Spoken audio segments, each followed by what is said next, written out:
Boa noite, meus irmãos. Que a graça e a paz do Senhor esteja com todos.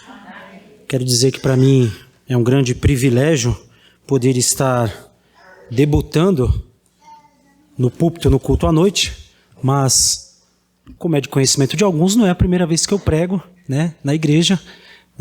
Há 2 anos atrás eu preguei num culto pela manhã, mas compareceram apenas 5 pessoas mais ou menos, Dentre elas, metade eram meus parentes, Mas foi muito bom. Minha irmã me fez questão de lembrar isso essa semana para me motivar para este culto à noite. Brincadeiras à parte, irmãos, eu espero que os irmãos possam ser tocados por esse simples e breve sermão que nós preparamos para a honra e glória do nosso Senhor. Convido os irmãos que abram as suas Bíblias em João 3.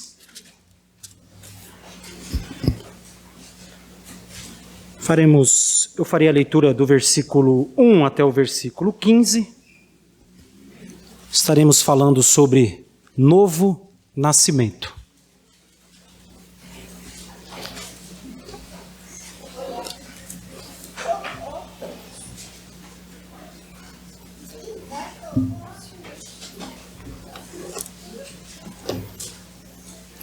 João 3, de 1 a 15, que diz: Havia entre os fariseus um homem chamado Nicodemos, um dos principais dos judeus.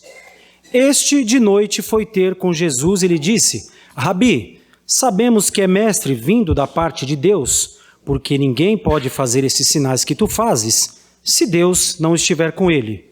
A isto respondeu Jesus: em verdade te digo, se alguém não nascer de novo, não pode ver o reino de Deus. Perguntou-lhe Nicodemos: como pode um homem nascer sendo velho? Pode, porventura, voltar ao ventre materno e nascer segunda vez? Respondeu Jesus: em verdade te digo que quem não nascer da água e do Espírito não pode entrar no reino de Deus. O que é nascido da carne é carne, o que é nascido do Espírito é Espírito. Não te admires de eu te dizer, importa-vos nascer de novo. O vento sopra aonde quer, ouves a sua voz, mas não sabes de onde vem, nem para onde vai. Assim é todo homem que é nascido do Espírito. Então lhe perguntou Nicodemos: como pode suceder isso? Acudiu Jesus: tu és mestre em Israel e não compreendes estas coisas? Em verdade te digo que nós dizemos o que sabemos e testificamos o que temos visto. Contudo, não aceitais o nosso testemunho. Se tratando de coisas terrenas, não me credes, como crereis se vos falar das celestiais? Ora, ninguém subiu ao céu, senão aquele que de lá desceu, a saber, o Filho do Homem que está no céu. E do modo que porque Moisés levantou a serpente no deserto, assim importa que o Filho do Homem seja levantado, para que todo o que nele crê tenha a vida eterna. Meus irmãos, essa noite eu quero tentar convencer os irmãos da possibilidade de vocês não serem cristãos. Para isso, é preciso definir o que a palavra cristão quer dizer. Literalmente, a palavra cristão significa seguidor de Cristo. E de acordo com Atos 11, meus irmãos, esse rótulo foi primeiramente usado na cidade de Antioquia para descrever homens e mulheres que haviam se vinculado a um grupo de seguidores de Jesus. Provavelmente, meus irmãos, foi um termo dado na forma de um menosprezo para diminuir aquelas pessoas, mas os membros da igreja, em seus primórdios, acabaram adotando o termo, utilizando para se autodescrever. E no texto que lemos aqui na nossa liturgia, o apóstolo Pedro usou o termo cristão em sua primeira epístola para sinalizar que seus leitores eram verdadeiramente seguidores do Senhor. Em 1 Pedro 4,16 ele diz: mas, se sofrer como cristão, não se envergonhe disso, antes glorifique a Deus com esse nome. E se desembrulharmos o assunto mais detalhadamente, cristão é alguém que ouviu o Evangelho, as boas novas acerca de Jesus e correspondeu confiando em Jesus para a sua salvação, declarando-se o seu Senhor. Em suma, meus irmãos, o cristão crê que é pecador, merece completamente a condenação de um Deus santo que odeia o pecado e toda a perversidade.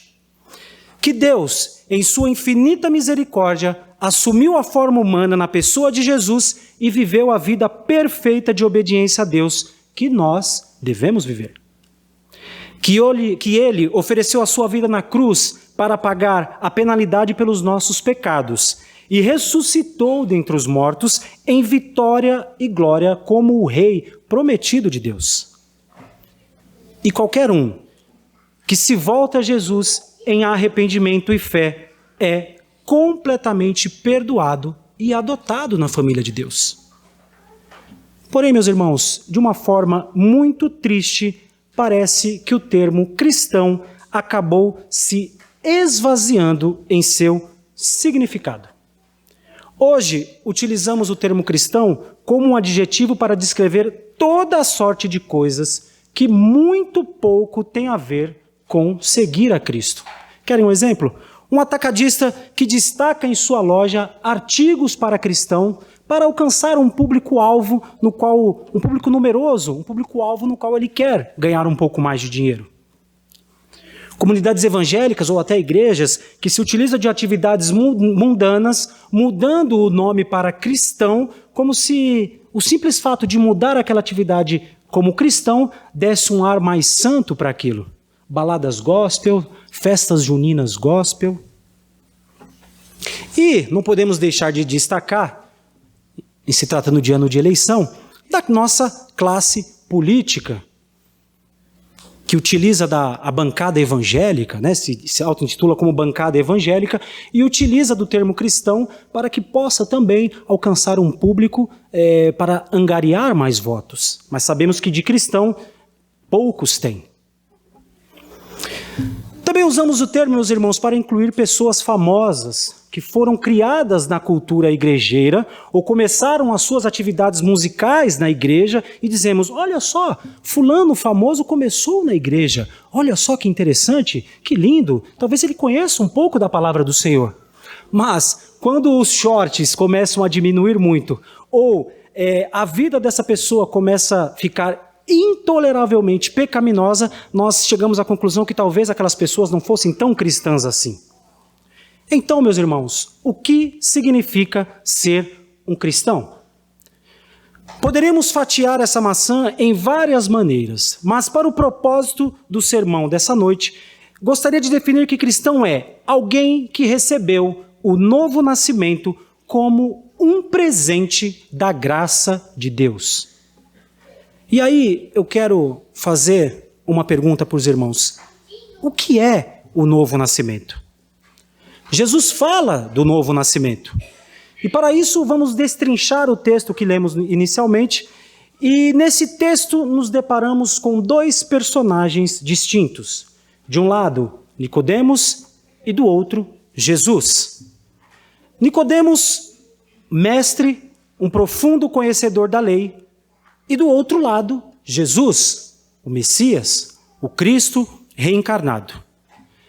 E aí, meus irmãos, eu quero fazer uma pequena observação quanto ao horário em que Nicodemos foi encontrar com Jesus. Este, de noite, foi ter com Jesus. E disso, podemos tirar as duas conclusões da questão do horário. A primeira é que Nicodemos pode ter ido encontrar Jesus à noite para que não fosse visto por outros fariseus. Porque certamente Nicodemos sabia que Jesus não era bem visto pela elite religiosa da época e que os fariseus queriam matá-lo e sentiam inveja dele. Ou a segunda, que aquele homem precisava ouvir Jesus. Ele estava à procura das respostas das suas dúvidas. E ele sabia que a noite seria o único horário possível em que Jesus poderia lhe dar uma atenção. Porque aquele homem sabia também que Jesus era um homem extremamente ocupado durante o dia. E Nicodemos vai encontrar-se com Jesus e começa a dialogar. Certamente, meus irmãos, essa não era a conversa que Nicodemos esperava ter com Jesus. Ele sabia que algo era diferente em Jesus e que Jesus parecia deter a chave para o reino prometido de Deus. Mas não era isso que ele esperava. Afinal, Nicodemos era mestre em Israel. Talvez não fosse tão conhecido como Jesus, mas ele tinha assento entre a elite religiosa. Ele veio a Jesus em busca da peça que estava faltando. O que era necessário para que ele pudesse dar a volta por cima. Mas fato é, meus irmãos, que as palavras de Jesus mais parecia uma instrução para que Nicodemos reformasse a sua cozinha com dinamite. Não era um conselho simples, tipo 5 dicas para se aprimorar. Jesus disse que Nicodemos precisava começar tudo de novo. Nascer de novo. Mesmo que ele se considerasse um modelo de cristão, Nicodemos precisava de uma vida totalmente nova, um novo nascimento. Meus irmãos, imaginem a confusão na cabeça de Nicodemos. E nós sabemos que Jesus, ele não tinha receio de falar coisas que não faziam sentido para as pessoas que o rodeavam. Mas agora ele diz para Nicodemos que para ele entrar no reino de Deus, ele precisava que lhe dessem a luz novamente. Aquele pobre homem certamente não entendeu, porém, com bastante cuidado, porque ele sabia que Jesus era mestre, ele pressionou Jesus em busca de detalhes. Como é que é? Jesus, o senhor sabe que isso é impossível. Gente idosa não nasce uma segunda vez. A coisa acontece uma única vez. Jesus, então, meus irmãos, esclarece o que quis dizer. Não estava falando de uma renovação física, mas sim de um nascer do Espírito. Nicodemos carecia de uma vida espiritual totalmente nova. Ele precisava de uma regeneração. Um renascer pelo qual a velha pessoa espiritual cede em favor da nova pessoa espiritual. Meus irmãos, se Nicodemos precisava nascer de novo, mesmo nos dias em que Jesus estava ali por perto, eu e você certamente precisamos nascer de novo para vermos o reino de Deus. E aí eu faço a segunda pergunta da noite.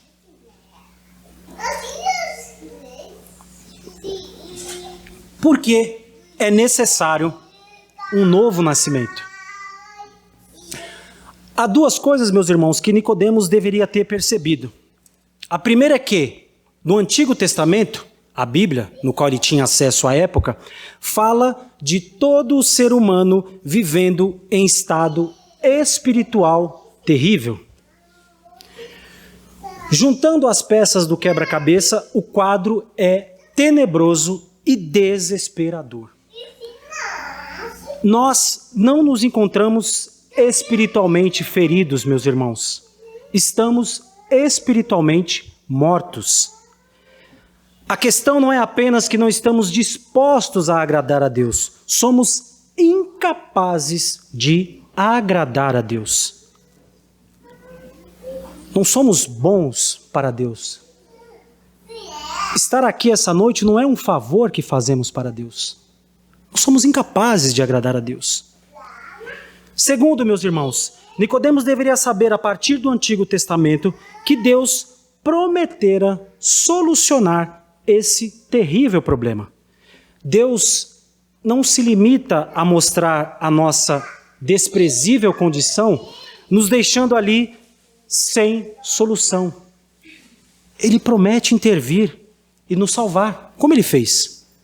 Portanto, quando Jesus entrou em cena e disse a Nicodemos que ele precisava de uma vida completamente nova, trazida à existência pelo Espírito de Deus, a reação dele deveria ter sido: Jesus, era por isso que eu esperava.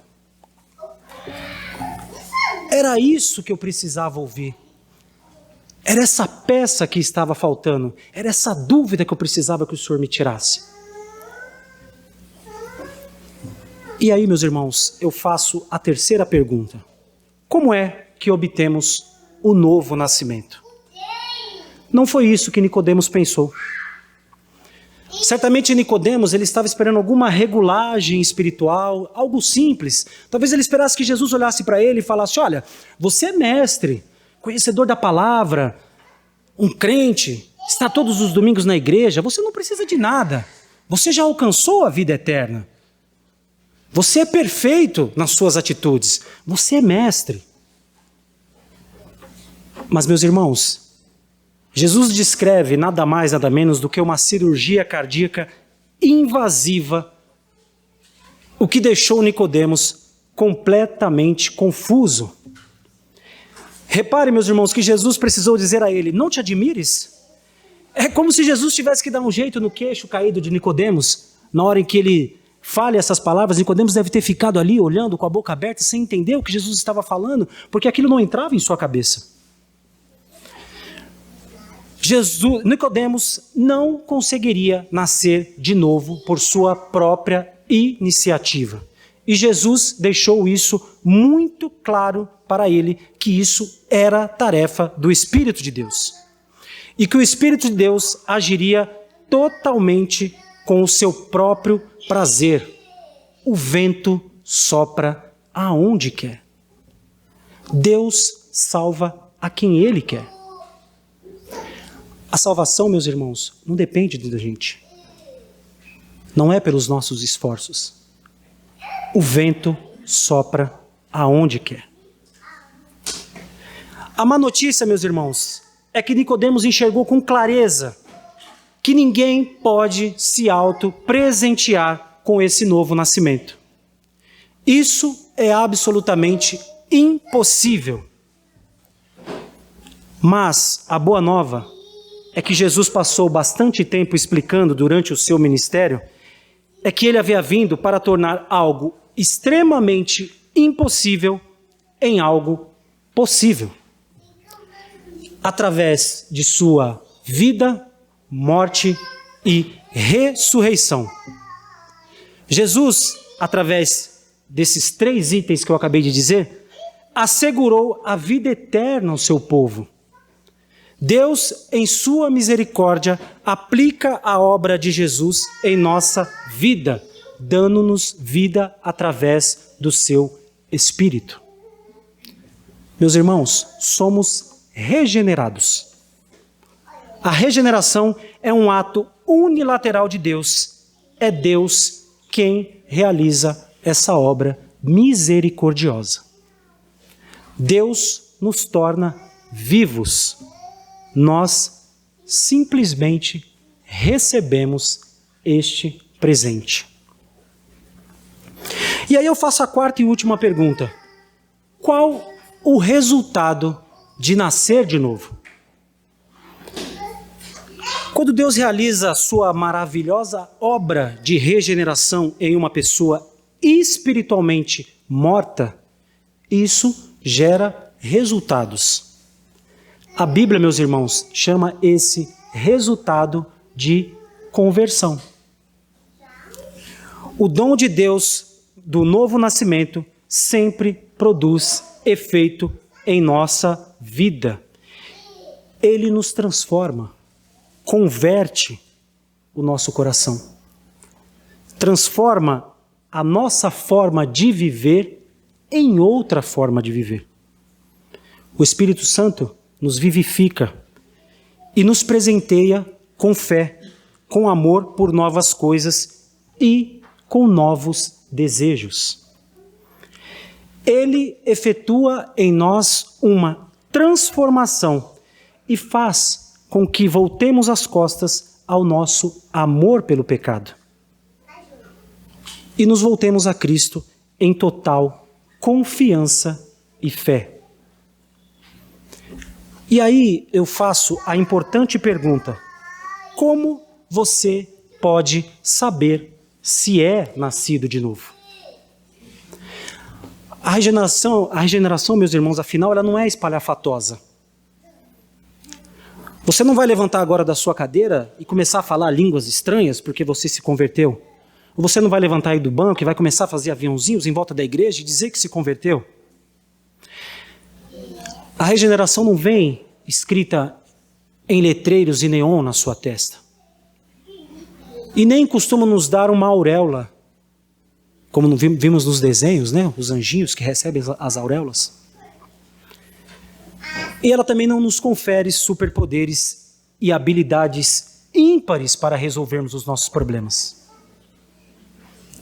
Em outras palavras, irmãos, nem sempre é fácil discernir quem recebeu o dom da regeneração. Mas isso não significa que não haja maneira de se autoexaminar para verificar se realmente você nasceu de novo. No momento da regeneração, meus irmãos, provavelmente não haverá sinos tocando na sua cabeça. Mas ela sempre resulta em vida transformada. A regeneração é o ato invisível de Deus, visível somente nas atitudes e paixões e desejos transformados do cristão.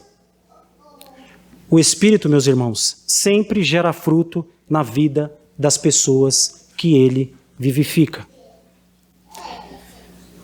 E eu quero fazer a aplicação, meus irmãos, dizendo 5 coisas que todo o cristão possui. Crença na sã doutrina. Você não é cristão simplesmente por simpatizar com Jesus. Se você for ali fora e parar 5 pessoas e perguntar a elas o que elas acham de Jesus, eu garanto para vocês que 100% vão dizer, olha, Jesus era um cara muito legal, né? Pô, cheio de amor, né? Ressuscitou as pessoas. O jovem rico achava Jesus um cara legal. E ele fez a pergunta a Jesus, mestre, o que eu preciso fazer para alcançar a vida eterna? Ora, Jesus falou para ele, vende tudo que você tem, dá aos pobres e me segue. Ele não fez isso. Pelo contrário, se entristeceu. Judas provavelmente era um cara que achava Jesus uma pessoa gente boa. Você simpatizava-se com Jesus. E talvez tenha visto em Jesus uma oportunidade de ganhar um dinheirinho, porque Judas, além de traidor, era um ladrão. Aversão ao pecado em sua vida. Você não é cristão se você gosta de pecado. Eu costumo sempre dizer para os meus alunos, na classe de adolescente, procuro sempre usar palavras não muito pesadas, para que não os assustem, né?